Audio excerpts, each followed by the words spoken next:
I did a very rookie mistake. At first, as you see, as it is doing now, the wind was coming from that way, so I decided to start the fire on this side of the log and thought the wind would blow it to that side and start the fire on the whole log. But for the whole evening the wind was blowing from that side to over there, so when I started the fire over here, it just caught on that side and left this side without a flame. Now, to be honest, the space blanket works very good, as I can actually feel the heat being reflected towards me. And one thing to consider is that I have also been adding some firewood under the log to keep the coals going. Now it is going very, very hot, so all of that effort was actually worth to get this log. This has been burning for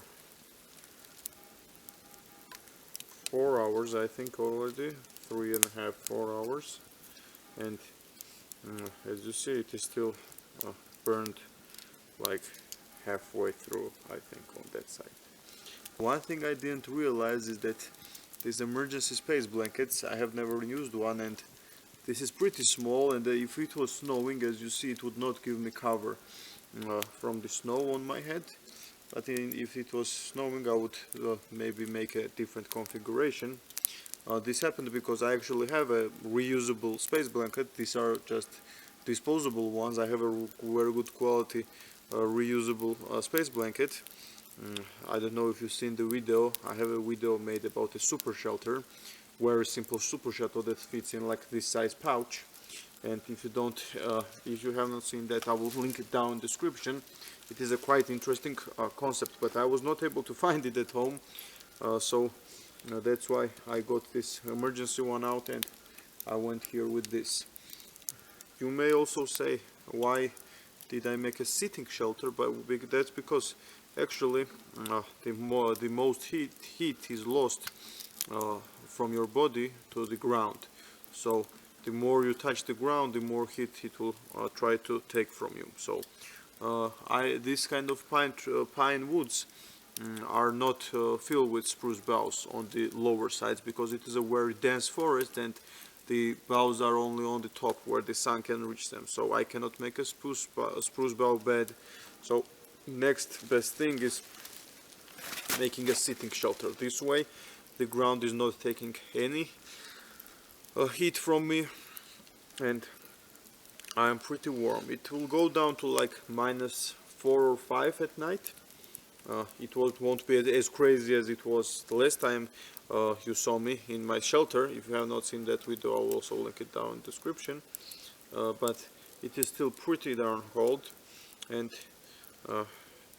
usually in this kind of cold Rocco is shaking, but now because of the fire he is so warm that he is not shaking and he is heating me up as well. So this is kind of cheating, but I didn't have anyone to leave him to, so I had to take him with me. So also he gets crazy when he smells the outdoor clothes. He goes crazy and he is depressed if I don't take him. So it's good for me to have him here. We will keep each other warm and we will keep each other company. Now, as I said, the maximum discomfort that I have is that I don't have some good drinking water. Other than that, yes, I'm hungry, but that's not a big issue. One day without food is nothing. So I think now I will save the battery a little bit because I'm running low, because in this cold they freeze very quick and they don't last very long, so I have to take care of it. Now I will look around for the fire so that I don't freeze, and I will try to fall asleep. I don't know, I'll probably put my head on a Rocco and sleep like this. So I think I'll see you guys in the morning if nothing interesting happens at night. Well, I messed up. I'm running low on firewood and I decided it would be a good idea to go over there and cut some more, and while walking over there a twig came in and hit me in the eye. Now I've had a cut eye before just like that while walking in the briar bushes. It came and hit me in the eye once and I had a pretty nasty cut. I hope I won't do anything worse until tomorrow. See you guys then.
Good morning everyone.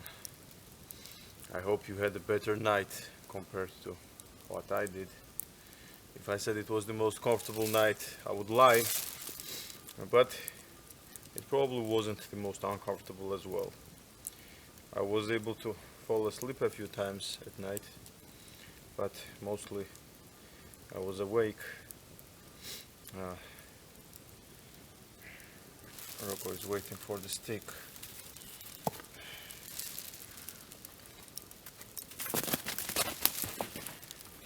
But mostly I was awake. When it got a little bit light, that's when I started to fall asleep for an hour or so. So it was not bad. The fire, I had to add some firewood a few times because the bottom coals were all burned out, and then I had to get up. The cold would wake me up. It woke me up twice, and I had to go and gather some firewood, and then it was easy to keep the fire going. 13 hours later, it is still, half of it is left, so it was worth it. And no, Rocco is not shaking because of the cold. He's shaking always when he brings the stick and when he's waiting for me to throw it again. So I got cold on my feet, but then I took it closer to the fire. I didn't want to burn my boots, but they warmed up a little bit. But because I'm not wearing any thermals inside, my knees got cold as they usually do. But other than that, on top I was pretty warm, and me and Rocco were keeping each other warm. So on my upper torso it was not a problem. Also on my head it was not a problem.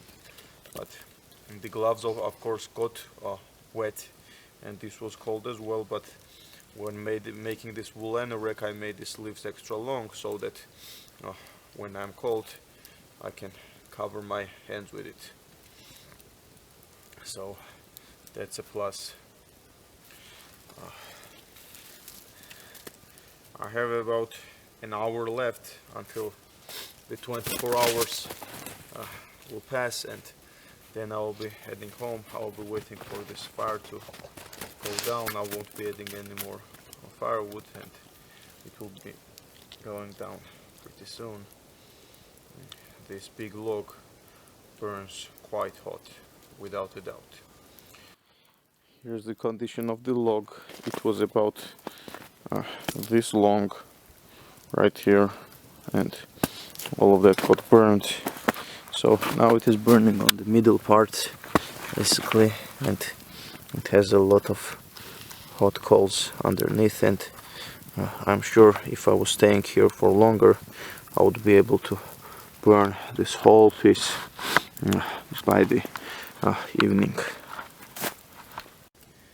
My eye is still bothering me, and when I'll be back in the city I will be getting it checked, and probably I will be taking some antibiotics and stuff like that, and some creams inside the eye as I did it on my previous time. And I hope it won't be anything serious. And it's a really funny thing because as I said, I have like half vision from this eye, and always is the good eye that something has to fall inside and something has to hit it, and etc, etc. So I have to be very careful, but there's nothing much I could do in that situation.